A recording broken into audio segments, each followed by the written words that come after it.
संस्थागत निवेशकों ने क्या किया ये भी बता देते हैं और उसके बाद समझेंगे कि आज भारतीय बाजारों में क्या करें। एफआईएस डीआईएस के आंकड़े देखें तो कैश मार्केट में एफआईएस की बिकवाली जारी है। 1930 करोड़ की बिकवाली करके गए कैश मार्केट में एफआईएस। डीआईएस की बात करेंगे तो कैश मार्केट में 984 करोड़ का ये आंकड़ा है खरीदारी का। इंडेक्स फ्यूचर में एफआईएस ने 1270 करोड़ के आसपास की बिकवाली की है और इंडेक्स ऑप्शन में भी बिकवाली करके गए करीब 364 करोड़ की। तो एफआईएस की तरफ से भी जो बिकवाली का आंकड़ा है वो लगातार यहाँ पर देखने को मिल रहा है। डीआईएस की तरफ से सपोर्ट बना हुआ है, लेकिन इंडेक्स ऑप्शन और इंडेक्स फ्यूचर्स में भी कल हमने देखा कि एफआईएस बिकवाली ही करके गए हैं। अब आज के बाजारों को कैसे रीड करें, क्योंकि आज है वीकली एक्सपायरी और कल के दिन हमने देखा था कि भारतीय बाजारों में दिन भर उतार चढ़ाव बना हुआ था। उन 16,500 का जो लेवल था वो भी कल हमने तोड़ा था, लेकिन उसके बाद जो क्लोजिंग हुई वो उसके ऊपर होने में कामयाब रही। हालांकि कल हमने देखा कि लीड किया है बैंक निफ्टी ने, जिसमें कि निचले स्तरों से शानदार रिकवरी देखी गई आखिरी कुछ घंटों में और 133 अंक ऊपर बैंक निफ्टी भी बंद हुआ। अब आज किस तरह के मोमेंट देखने को मिलता है भारतीय बाजारों में ये भी समझ लेते हैं और हमारे साथ इस वक्त बाजार पर सुबह सुबह की पहली रणनीति शेयर करने के लिए ऑप्युलेंट एडवाइजर्स के ब्रिजेश सिंह जुड़ चुके हैं। ब्रिजेश, गुड मॉर्निंग, बहुत बहुत शुक्रिया इटीना स्वदेश को समय देने के लिए। आज वीकली एक्सपायरी है, आज भारतीय बाजारों में क्या ट्रेंड देख रहे हैं आप, किस तरह के लेवल्स को वॉच करेंगे और एक्सपायरी किस दरों पर हो सकती है? Good morning. ये ओवरऑल अगर हम ट्रेंड की बात करें तो ट्रेंड तो नेगेटिव ही है और जिस हिसाब से ग्लोबल संकेत जो मिल रहे हैं वो दर्शाते हैं कि ओपनिंग जो होगी वो नेगेटिव ही होगी। रही बात हमारे बाजार की तो निफ्टी में अभी भी मुझे लगता है वीकनेस है। नो डाउट आपने जो कहा बैंकिंग स्टॉक्स में एक पुल बैक आया है और जो पुल बैक आया है वो मेरा ऐसा मानना है कि आपको ऊपर के जो लेवल है 36,200 वो एक रेजिस्टेंस की तरह प्ले आउट होगा। रही बात बैंक निफ्टी की एक्सपायरी की तो मेरा ऐसा मत है कि आपकी बैंक निफ्टी जो एक्सपायर होगी वो 35,600 से लेकर 35,750 के बीच में होनी चाहिए। और रही बात निफ्टी की तो मेरा ऐसा मत है कि निफ्टी वीक रहेगा और ओपनिंग शायद फ्लैट टू नेगेटिव रहेगी और जो नीचे में जो स्तर है वो 16,320 और 16,400 ये लेवल है नीचे का जो दायरा है जो रेजिस्टेंस की तरफ प्ले करेगा। अगर मैं ऊपर की बात करूं तो 16,640 का है जो एक रेजिस्टेंस की तरफ प्ले आउट करेगा। तो अगर मैं निफ्टी की एक्सपायरी की बात करूं तो मेरा ऐसा मत है कि निफ्टी की एक्सपायरी आपको 16,400 16,440 के बीच में देखने को मिल सकती है। ठीक है, तो नीचे की तरफ रहेगी आज निफ्टी की एक्सपायरी भी 16,400 से 16,450 के आसपास ये रेंज है और ऊपर और नीचे की तरफ का भी जो एक दायरा है जिसको आप प्ले कर सकते हैं वो भी आपको बता दिया है। ऊपर की तरफ जो इंपॉर्टेंट रेजिस्टेंस दिखाई दे रहा है वो 16,640 है निफ्टी के लिए और नीचे की तरफ 16,320 के लेवल्स भी देखने को मिल सकते हैं। तो इस पूरे रेंज को आप प्ले कर सकते हैं। इसके अलावा ब्रिजेश जी, स्टॉक स्पेसिफिक रणनीति क्या अपना के चले आज के लिए? तो पूजा जी टेक्नोलॉजी स्टॉक्स तो वीक ही हैं और उनकी जो पिटाई है वो लगभग 1 महीने के ऊपर हो गई। उनकी पिटाई जारी है और अभी भी उसमें कोई कमी नहीं आई है। तो उसमें से एक स्टॉक्स जो लिया है वो टेक महिंद्रा लिया है। कल 1146 के आसपास में बंद हुआ है और एक बेरिश एंगल्स फॉर्मेशन हुआ, वॉल्यूम के संग में बताई हुई है। तो मेरा ऐसा मत है कि मौजूदा स्तर पे आप एक बार उसको बेच के चल सकते हैं। 1110 का हमारा टारगेट रहेगा, 1170 का हमारा स्टॉप लॉस रहेगा। टाइम फ्रेम हमारा जो रहेगा वो एक दिन का रहेगा। और जो दूसरी कॉल है वो BEL है। कल के सत्र में हमने देखा कि डिफेंस के स्टॉक्स में बाइंग है, चाहे वो BHEL हो चाहे BEL हो और BEL जिस हिसाब से मूवमेंट दिखा रहा है शॉर्ट टर्म के लिहाज से मैं ये कहूंगा कि उसके चांसेस हैं कि वो एक नया फिफ्टी टॉप बनाएगा। लेकिन हाल फिलहाल के लिए अगर किसका मत एक दिन का है तो 246 के भाव पे बंद हुआ है तो मौजूदा स्तर पे हम बाइंग करने की सलाह देंगे। 254 का हमारा टारगेट रहेगा, 241 का हमारा स्टॉप लॉस रहेगा। लेकिन जैसे मैंने कहा कि शॉर्ट टर्म में दाव लगा सकते हैं इसमें एक हफ्ते के लिहाज से अगर किसी को बाइंग करनी है BEL में तो प्रोबेबिलिटी है कि आपको ऊपर के जो टारगेट है वो लगभग 275 तक के दिखा सकता है। बिल्कुल, बहुत बहुत शुक्रिया ब्रिजेश जी ये जानकारी देने के लिए और ये रणनीति भी सुझाने के लिए। तो फ्लैट टू नेगेटिव ओपनिंग हो सकती है आज निफ्टी और बैंक निफ्टी दोनों में ही। निफ्टी निफ्टी के लिए रेंज भी आपको बता दी गई है। बैंक निफ्टी के लिए भी जो नीचे की तरफ सपोर्ट दिखाई दे रहा है इम्पॉर्टेंट, वो 35,350 का है और ऊपर की तरफ 35,950 के लेवल को तोड़ा तो 36,000 के ऊपर के लेवल्स भी देखने को मिल सकते हैं। तो ये दायरे में ही कारोबार करते हुए दिखाई देंगे, लेकिन जो एक्सपायरी है वो ब्रिजेश जी का मानना है कि थोड़ा नीचे की तरफ यहाँ पर देखने को मिल सकती है। लाल निशान में आज एक्सपायरी हो सकती है 16,500 के नीचे। और इसके अलावा टेक महिंद्रा और बीईएल यहाँ पर इन्होंने रणनीति सुझाई है। टेक महिंद्रा में बिकवाली करके चलिए और बीईएल डिफेंस स्टॉक्स काफ़ी एक्टिव दिख रहे हैं पिछले कुछ दिनों में और बीईएल में आप खरीदारी कर सकते हैं 254 के लक्ष्य के लिए।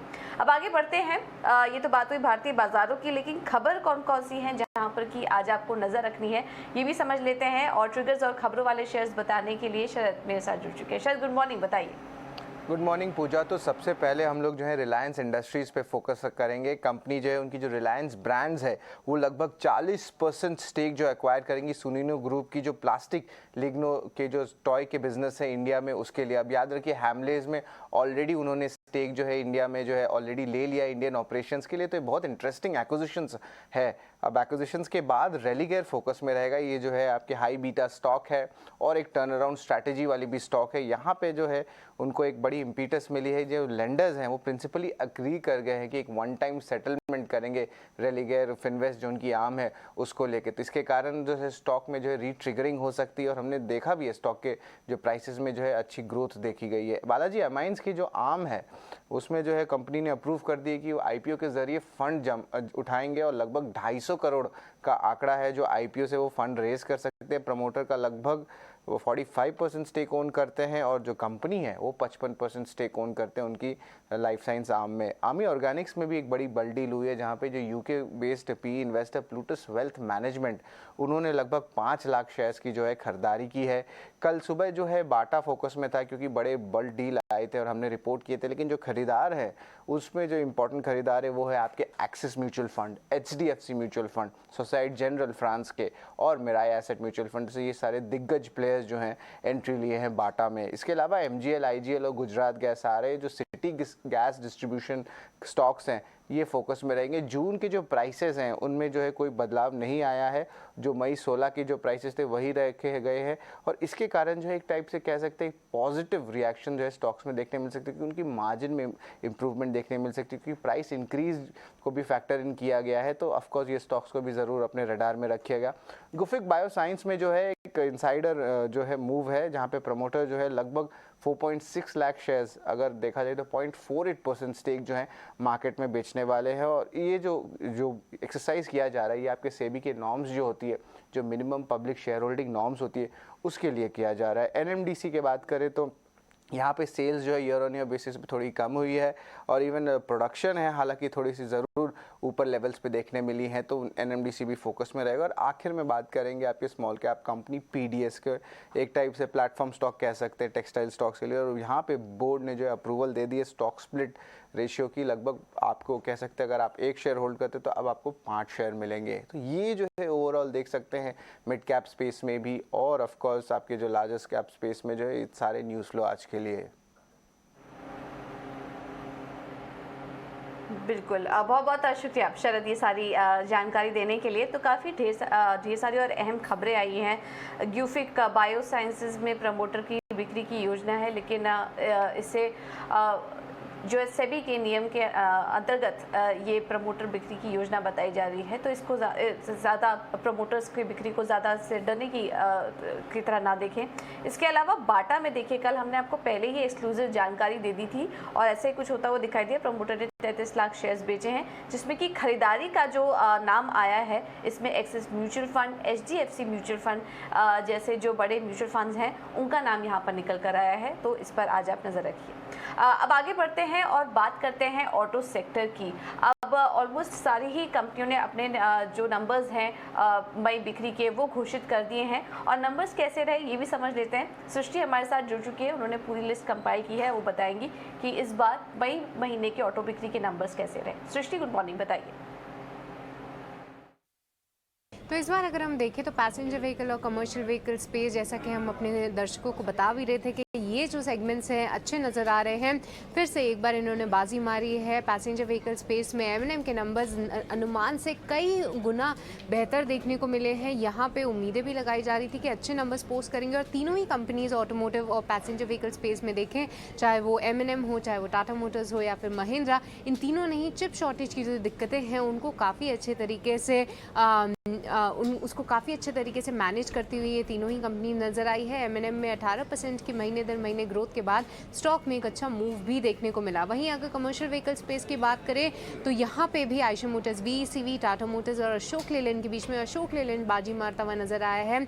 यहाँ पे करीब 12% की महीने दर महीने इनकी सेल्स में बढ़त हुई है। अनुमान से भी बेहतर नतीजे इस पर्टिकुलर कंपनी ने पोस्ट किए हैं, और आखिरी में देखिए स्टॉक में एक अच्छा मूव भी देखने को मिला। वहीं अन्य दो कंपनीज के जो नंबर्स थे वो अनुमान के मुताबिक रहे। अब टू व्हीलर सेगमेंट की बात करें तो यहाँ पे फिलहाल मिले जुले कहेंगे कि नतीजे आते हुए दिखे हैं, क्योंकि बजाज ऑटो जहाँ पे उम्मीदें लगाई जा रही थी कि इस बार भी करीब इनका जो ओवरसीज़ का बिजनेस है यानी एक्सपोर्ट्स का बिजनेस है वो 2 लाख यूनिट के आसपास रहेगा, वहाँ पे काफ़ी निराशा लगी है हाथ। 1.63 लाख सी केवल ओवरसीज़ मार्केट में ये कंपनी गाड़ी बेचती हुई नजर आई है, और जिसके चलते महीने दर महीने देखें तो 21% की गिरावट है। स्टॉक काफ़ी नेगेटिवली रिएक्ट किया है। इसके बाद निफ्टी में टॉप लूजर आप बजाज ऑटो को ही देखेंगे। वहीं अगर TVS मोटर की बात करें, दोनों ही कंपनीज एक्सपोर्ट पे काफ़ी फोकस करती हैं और मार्केट्स भी सेम है, पर TVS मोटर्स का प्रदर्शन काफ़ी शानदार देखने को मिला है। एक्सपोर्ट्स में भी हल्की बढ़त हुई है, और महीने दर महीने देखें तो 3% कंपनी के बिक्री के आंकड़े बढ़ते हुए नजर आए हैं। और आखिरी में ट्रैक्टर डिवीजन में अनुमान के मुताबिक दोनों ही कंपनीज ने नतीजे घोषित किए हैं, M&M और साथ ही एस्कॉर्ट्स, और आने वाले समय में भी बिक्री यहाँ से अच्छी होगी। रूरल सेंटिमेंट सुधरता हुआ नजर आया है, ऐसा ही दोनों कंपनीज का अंदेशा है। तो मिले जुले आंकड़े कहेंगे, पर कमर्शियल व्हीकल और पैसेंजर व्हीकल स्पेस ने जरूर बाजी मारी है मई के महीने में। ओके, तो मिले जुले आंकड़े हैं। कुछ सेगमेंट ने काफ़ी अच्छा प्रदर्शन किया, वहीं कहीं कहीं कमजोरी देखने को मिली है कुछ सेगमेंट में। बहुत बहुत शुक्रिया आशीष जी ये सारी जानकारी देने के लिए। और कल हमने देखा भी टू व्हीलर सेगमेंट में जिस तरह से मिला जुला प्रदर्शन था, बजाज ऑटो का जो प्रदर्शन आया है उसके बाद भारी गिरावट इस स्टॉक में कल देखने को मिली है। 11% की गिरावट मंथाबंद बजाज ऑटो ने बिल्कुल बिक्री के आंकड़ों में पोस्ट किया है। तो काफ़ी मिले जुले से नंबर्स आए हैं इस बार ऑटो बिक्री के आंकड़ों में। लेकिन चलिए अब आगे बढ़ते हैं और एक और खबर पर फोकस करते हैं, और फोकस में है ग्रीव्स कॉटन। ग्रीव्स कॉटन अपनी subsidiary company Greaves electric mobility में निवेश की यहाँ पर खबरें निकल कर आ रही है। कुछ बड़ा निवेश कर सकते हैं, इस पर पूरी डिटेल्स ले लेते हैं, और हमारे साथ वामाक्षी जुड़ गई हैं खबर के साथ। वामाक्षी बताइए क्या डिटेल्स हैं ग्रीव्स कॉटन से जुड़ी? जी, ग्रीव्स कॉटन आज फोकस में रहेगा। अब्दुल लतीफ़ जामिल इंटरनेशनल DMCC है, वो इन्फ्यूज़ कर रहे हैं करीब $150 मिलियन यानी कि 1160 करोड़ कंपनी की Holi own subsidiary Greaves electric mobility में। इसके बदले वो अक्वायर कर रहे हैं करीब 36% स्टेक। इलेक्ट्रिक मोबिलिटी अगर एज अ सेगमेंट की बात करें तो उसका जो ग्रीव्स कॉटन की कॉन्ट्रीब्यूशन है रेवेन्यू वो है 38%। इनफैक्ट ये सेगमेंट के सेल्स में करीब 243% की ईयर ऑन ईयर ग्रोथ और 31% की क्वार्टर ऑन क्वार्टर ग्रोथ नजर आई चौथे तिमाही में। अगर हम बात करते हैं ये पूरे डील्स के वैल्यूएशंस की, तो पोस्ट मनी इसका इक्विटी वैल्यू जो ग्रीव्स कॉटन इलेक्ट्रिक मोबिलिटी है उसका रहेगा करीब 3,238 करोड़। और अगर हम जो होल्डिंग कंपनी ग्रीव्स कॉटन की पूरे वैल्यू की बात करें तो वो है 3,745 करोड़ उनका जो मार्केट कैप है। अगर एनालिस्ट की राय देखें तो एनालिस्ट ये जो यूनिट है Greaves cotton Greaves electric mobility उसको वैल्यू करी है करीब 3,200 से 4,000 करोड़ के बीच में। और ये एक्विजिशन के ये जो स्टेक अक्वायर किया है उसके बाद भी ग्रीव्स इलेक्ट्रिक ग्रीव्स कॉटन का सब्सिडरी रहेगा, तो इसके चलते ही ग्रीव्स कॉटन फोकस में रहेगा। ऑल राइट, बहुत बहुत शुक्रिया वामाक्षी ये बड़ी खबर हमें बताने के लिए, इससे जुड़ी डिटेल्स भी बताने के लिए। तो इलेक्ट्रिक कारोबार में एक बड़ा निवेश कर सकती है ग्रीव्स कॉटन, और यहाँ पर अगले 12 महीने में कंपनी की करीब $7 करोड़ अतिरिक्त फंड जुटाने की भी योजना यहाँ पर बताई जा रही है। इसके अलावा अब्दुल लतीफ़ जमील इंटरनेशनल भी यहाँ पर 1160 करोड़ का निवेश कर रही है। तो बड़ा निवेश यहाँ पर होता हुआ नज़र आ रहा है कंपनी की तरफ से। और कल हमने देखा था कि स्टॉक में करीब 5% की बढ़त थी, 4-4.5% के आसपास की बढ़त यहाँ पर देखने को मिली थी, और इस खबर का जो रिएक्शन है वो आज भी कंपनी में देखने को मिल सकता है। अब आगे बढ़ते हैं और कुछ और भी खबर पर फोकस कर लेते हैं और कुछ मार्केट एक्सपर्ट का व्यू भी आपको सुनवा देते हैं। ऐसे में इंक्रेड एएमसी के CIO और CEO मृणाल सिंह से हमने खास बातचीत की और उनका कहना है कि बाजार पर जो महंगाई का असर है वो आगे भी दिखेगा। कंपनियों के लिए महंगाई का बोझ दूसरे कस्टमर्स पर डालना आगे आने वाले समय में मुश्किल होता जाएगा और उनके मुताबिक घरेलू मैन्युफैक्चरिंग सेक्टर में निवेश के इस वक्त बेहतर मौके दिखाई दे रहे हैं। आइए आपको सुनवा देते हैं। मार्केट पर्टिकुलरली ट्रेड, मैं कहूँगा कि ट्रेड हायर प्राइसेस पुश नहीं कर पा रहा है। अगर हम अक्रॉस द बोर्ड रिजल्ट्स में भी देखें, ना सिर्फ इंडिया में बाहर भी, सो ऑल्दो इन्फ्लेशन नंबर है, बट अगर इन्फ्लेशन पास करने की कोशिश करती हैं कंपनीज तो वॉल्यूम्स पे इम्पैक्ट आ रहा है। So I think supply chain is not ready to be able to pass prices. So उसका क्लियर a combination of, मैं कहूँगा, demand destruction as well as cooling off prices हो रहा है, जो ब्रॉडर इकोनॉमी और वॉल्यूम और ग्रोथ के लिए अच्छा है।